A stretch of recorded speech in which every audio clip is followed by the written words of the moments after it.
Hi friends, welcome to Ashiba's Lifestyle. இன்னைக்கு வந்து ஈஸியா எப்படி brownie செய்யலாம்னு பார்க்கலாங்க. இதுக்கு மெஷர்மென்ட் எல்லாமே வந்து நான் உங்களுக்கு கப்ல தான் கொடுத்திருக்கேன். அதனால ரொம்ப ஈஸியா இருக்கும். வாங்க என்னன்னு பார்க்கலாம். ஃபர்ஸ்ட் வந்து 1 கப் மைதா எடுத்துர்க்கேங்க. அதுக்கு 3/4 கப் அளவுக்கு அரைச்ச சுகர் எடுத்துர்க்கேன். சுகரை வந்துட்டு அரைச்ச பவுடரா எடுத்துர்க்கேன். 1/4 கப் அளவுக்கு வந்துட்டு குக்கிங் ஆயில் எடுத்துர்க்கேன். பட்டர் வேணா நீங்க எடுத்துக்கலாம். அது கூடவே வந்துட்டு ஒரு 1/4 கப் அளவுக்கு கொக்கோ பவுடர் சேர்த்து எடுத்துர்க்கேங்க. 1/2 டீஸ்பூன் பேக்கிங் பவுடர் எடுத்துக்கலாம். 150 கிராம் வந்துட்டு நான் வந்து இந்த டார்க் சாக்லேட் எடுத்துருக்கேன். உங்கள்கிட்ட டைரி மில்க் இருக்க என்ன சாக்லேட் அவைலபிளாக இருக்கோ அதை நீங்கள் எடுத்துக்கலாம். ஸோ 2 முட்டை எடுத்துருக்கேங்க. தேவையான அளவு வந்துட்டு வெனிலா எசன்ஸ் சேர்த்துக்கலாம். இவ்வளோ தாங்க இதுக்கு தேவையான பொருள். ஈஸியாக சூப்பராக பண்ணிடலாம். வாங்க எப்படி செய்யணும்னு பார்க்கலாம். இதுக்கு ஃபஸ்ட்டு வந்து நான் ஒரு பாத்திரத்தில் தண்ணி வந்து சூடு பண்ணி எடுத்துக்க போகிறேங்க. தண்ணி வந்து சூடாகட்டும். எதுக்காக பண்ணால் நம்ம சாக்லேட் வந்து இதில் வச்சு தான் மெல்ட் பண்ணி எடுக்கணும். தண்ணி வந்து நல்லா சூடாயிடுச்சு. எந்த பவுலில் நம்ம கேக்கை மிக்ஸ் பண்ண போகிறோமோ அந்த பவுலை வச்சே நம்ம வந்து சாக்லேட்டை மெல்ட் பண்ணி எடுத்துக்கலாங்க. இப்போ வந்து நான் இந்த பவுலில் தான் கேக்கை வந்து ரெடி பண்ண போகிறேன். இப்போ இதில் நம்ம வந்து சாக்லேட்டை சேர்த்துக்கலாம்.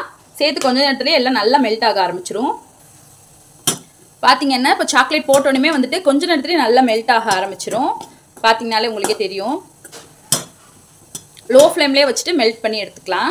நல்லா மெல்ட் ஆகிருக்கு. ஸோ இந்த அளவுக்கு மெல்ட் ஆனால் போதும். நம்ம அதுக்கப்புறம் கிண்டுறப்ப இன்னும் நல்லா மெல்ட் ஆயிரும். இந்த சாக்லேட் வந்துட்டு கொஞ்சம் நேரம் ஆறட்டுங்க. ஆறுனதுக்கப்புறம் நம்ம எல்லா இன்க்ரீடியன்ஸுமே இதில் வந்து சேர்த்துக்கலாம். இன்றைக்கி வந்து நான் இந்த பாத்திரத்தை தாங்க கேக் பேக் பண்ண போகிறேன். ஸோ இது நல்ல ஒரு வெயிட்டான ஒரு பாத்திரம். இதுக்குள்ளே வந்துட்டு ஒரு ஸ்டாண்ட் வச்சுருக்கேன். ஒரு 10 நிமிஷத்துக்கு வந்துட்டு இந்த பாத்திரம் நல்லா pre heat ஆகட்டுங்க.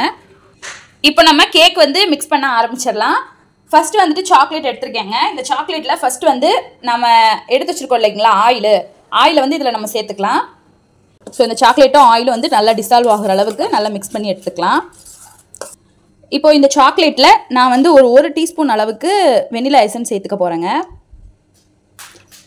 Baking powder 1/2 teaspoon சேர்த்துக்கலாம். இப்போ இதை நல்லா மிக்ஸ் பண்ணிக்கலாம். ஒவ்வொன்றா சேர்த்து நல்லா மிக்ஸ் பண்ணிக்கிட்டே இருக்கலாங்க. விஸ்க் வச்சு மிக்ஸ் பண்ண ஆரம்பிச்சிடலாங்க. இப்போ இது கூட நான் வந்து 2 எக்கு சேர்த்துக்க போகிறேன். இப்போ இது கூட நான் 2 எக்கு சேர்த்துக்க போகிறேன். இப்போ இதை நல்லா மிக்ஸ் பண்ணி எடுத்துக்கலாங்க. எக்கு சேர்த்ததுக்கப்புறம் கொஞ்சம் நல்லா பீட் பண்ணிக்கலாம்.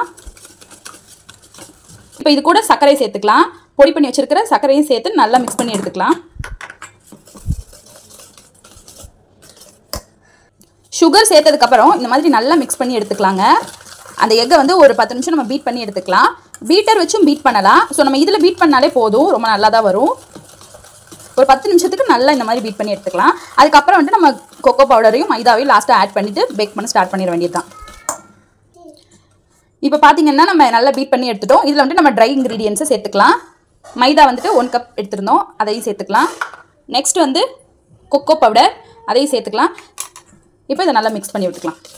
இப்போ பார்த்தீங்கன்னா சூப்பராக பேட்டர் ரெடி பண்ணியாச்சு. ப்ரௌனி பேட்டர் எவ்வளோ ஷைனிங்காக இருக்குது பாருங்கள். ப்ரௌனி பேட்டர் செய்கிறப்ப ஒரு சாட்டிஸ்ஃபேக்ஷன் அந்த பேட்டர் வந்து நல்ல ஷைனிங்காக இருக்குங்க. ஸோ அதே மாதிரியே ப்ரௌனி வந்துட்டு ஷைனிங்காக சூப்பராக வரப்போகுது. இப்போ வந்து நம்ம பேக் பண்ண ஆரம்பிச்சிடலாம். ஸோ இப்போ வந்து நம்ம இந்த பேக்கிங் ட்ரேயில் வந்துட்டு எப்படி ஆயில் அப்ளை பண்ணி எப்படி பேப்பர் வந்து ஃபிக்ஸ் பண்ணலான்னு பார்க்கலாம். நான் வந்து பேப்பர் வந்து இந்த மாதிரி கட் பண்ணி எடுத்துருக்கேங்க.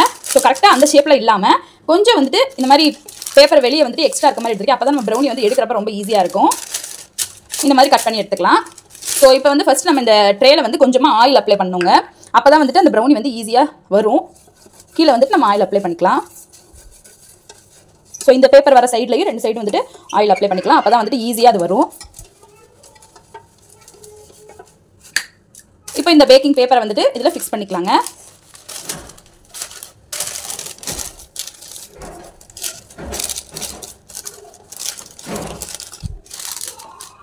இப்போ பார்த்தீங்கன்னா சூப்பராக வந்துட்டு பேக்கிங் பேப்பரை இதில் சூப்பராக ஃபிக்ஸ் பண்ணிட்டோம். இப்போ பேட்டர் வந்துட்டு இதில் ஊற்றிடலாம்.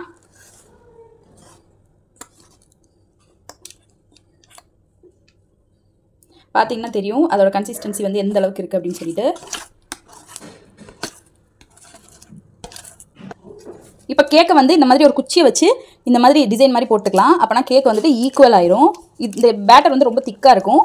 ஸோ இந்த மாதிரி நம்ம பண்ணுறப்ப அந்த டிசைனிங் நல்லா ஒரு ஈக்குவலாக அந்த கேக் பேட்டர் வந்துட்டு ஆயிரும். ஸோ அவ்வளோதாங்க. இப்போ வந்து நம்ம இதை பேக் பண்ண வேண்டியது தான். இப்போ பாத்திரம் வந்துட்டு நல்லா ப்ரீ ஹீட் ஆயிடுச்சு. நம்ம பேட்டர் எடுத்து உள்ளே வச்சிடலாம். பேட்டர் எடுத்து உள்ளே வச்சாச்சுங்க. ஒரு 30லேருந்து 40 நிமிஷம் வரைக்கும் லோ ஃப்ளேமில் வச்சுட்டு நல்லா வேக வச்சு எடுத்துக்கலாம்.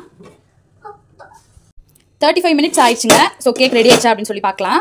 இந்த மாதிரி ஒரு குச்சியை வச்சு நம்ம இப்படி வச்சு பார்க்கலாம். மாவு வந்து இதில் ஒட்டிச்சு அப்படின்னா வேகலைன்னு அர்த்தம். ஸோ எதுவுமே வந்து ஒட்டலை, நல்லா வெந்திருக்கு. இப்போ வந்து இதை நம்ம வந்து எடுத்து கொஞ்சம் நேரம் ஆற விட்டுறலாம். ஆறுனதுக்கப்புறம் தாங்க ப்ரௌனியை கட் பண்ணணும். பாருங்கள் ஃப்ரெண்ட்ஸ், சூப்பராக கேக் வந்து ரெடி ஆயிடுச்சு. இதை வந்து எப்படி வந்துட்டு இந்த பேப்பர்லேருந்து வெளியே எடுக்கணும்னு சொல்லி பார்க்கலாம்.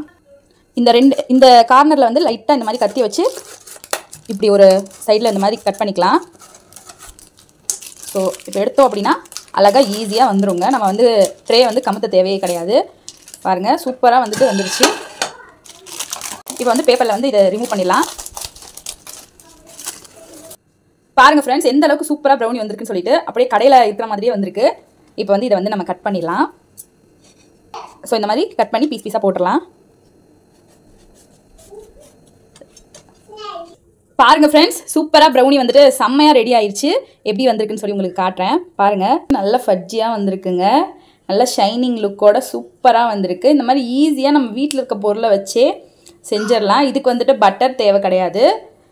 நம்ம வீட்டில் இருக்க பொருளை வச்சு ஈஸியாக செய்கிற மாதிரி தான். நம்ம சாக்லேட்டு வந்துட்டு உங்களுக்கு கிடைக்கல அப்படின்னா நம்ம நார்மலாக டைரி மில்க் சாக்லேட்டே யூஸ் பண்ணிக்கலாங்க. இந்த ப்ரௌனி வந்து எப்படி ஒரு 1/2 கிலோ அளவுக்கு வந்திருக்குங்க. ட்ரை பண்ணி பார்த்துட்டு எப்படி இருந்துச்சுன்னு சொல்லுங்கள். பிடிச்சிருந்தா லைக், கமெண்ட், சப்ஸ்கிரைப் பண்ணிவிட்டு பக்கத்தில் இருக்க பெல்லை கிளிக் பண்ணி வச்சுட்டு உங்கள் ஃப்ரெண்ட்ஸ்க்கும் ஷேர் பண்ணிக்கோங்க. ஃப்ரெண்ட்ஸ், கண்டிப்பாக உங்களுக்கு பிடிச்சிருக்குன்னு நினைக்கிறேன். பாய்.